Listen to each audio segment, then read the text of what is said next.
మన తొలి వెలుగు ప్రేక్షకులందరికీ నమస్తే. ఉత్తరప్రదేశ్లో మళ్ళీ ఒక ముచ్చట జరిగింది. ఉత్తరప్రదేశ్ పేరు చెప్తే నాకెందుకు నిజంగా ఒళ్ళంతా గత్తర గత్తర అవుతుంది.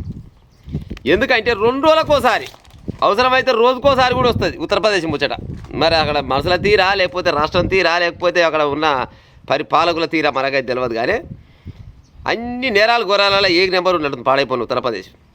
అయితే ఒక భార్య అంట, భార్య పేరు సోని, భర్త పేరు వచ్చేసి అనూపు. భార్యకేమో 35 ఏళ్ళు, భర్తకు వచ్చేసేమో 36 ఏళ్ళు ఉంటారట.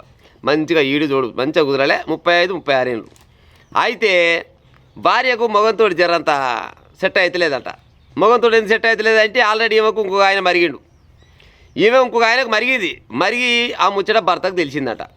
భర్తకు తెలిసి మొదలిచ్చిందట, పిల్లవా ఇది మంచి పద్ధతి కాదు, మనము సమాజంలో ఎంతో కొంత బతున్నావు, నువ్వు మరిగిన సంగతి నాకు కూడా ఎరకైంది, కానీ జర మమ్మగాని మానుకో అని చెప్పిందట.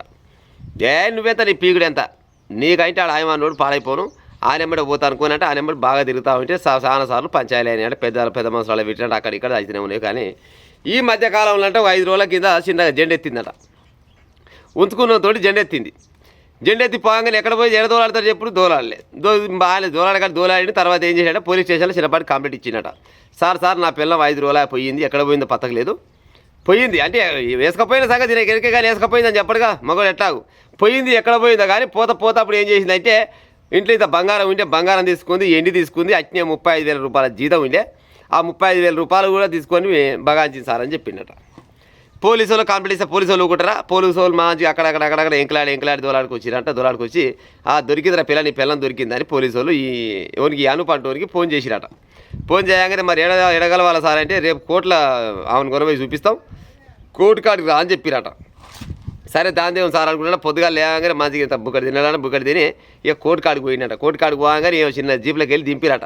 జీపో వ్యానో ఇళ్ళకి వెళ్ళి దింపిరట. దింపి చూస్తారక నా పిల్లమే పక్క దొరికింది.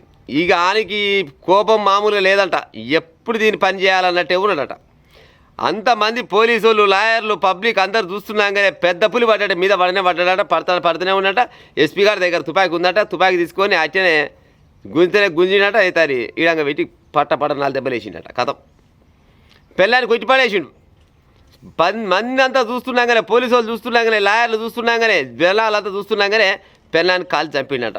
చూడు పోలీస్ స్టేషన్ కానీ కోర్టు దగ్గరనే ఈ పని చేసిండట. కథం ఇక తర్వాత చూడాలి పోలీసు వాళ్ళ పరిశాన సలహా ఎంత పని చేస్తేవరా నాయన, మా చేతులకు వచ్చినావానికి ఇంత పని చేస్తావు అనుకొని ఆయన పట్టుకుందాం అనగానే అక్కడ ఇక్కడ బగాస్తాందుకు ట్రై చేసినట్టు ఆడంగా ఇడంగా పోలీసు వాళ్ళు అంతా పట్టుకొచ్చి అయితే ఆయన అయితే లోపల వేసిరట. పోలీస్ కానిస్టేబుల్ని, జిల్లా ఎస్పీని, చుట్టుపక్కల ఉన్న పోలీసు వాళ్ళు మొత్తం సస్పెండ్ చేసి పెట్టాడు. చూడు కథ. అవునమ్మ సోనే, నీ పుణ్యమాట నువ్వు చస్తీవి, నీ మగడు జైలవాడే, నీ పుణ్యమాట పోలీసు వాళ్ళ కొలువాయే. ఇదంతా దేనికోసం అంటే దీనికోసం.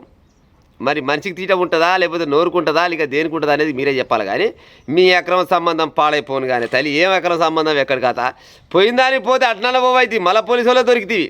పోలీసు వాళ్ళు దొరకగా నీ మగడు కక్ష పెట్టుకొని కూర్చొని ఎప్పుడు వస్తుందా అని కక్ష పెట్టుకొని కూర్చొని మరి పోలీసుల ముందులనే పోలీసుల తుపాకి తీసుకొని కాల్చి చంపిందంటే చూడరు కథ.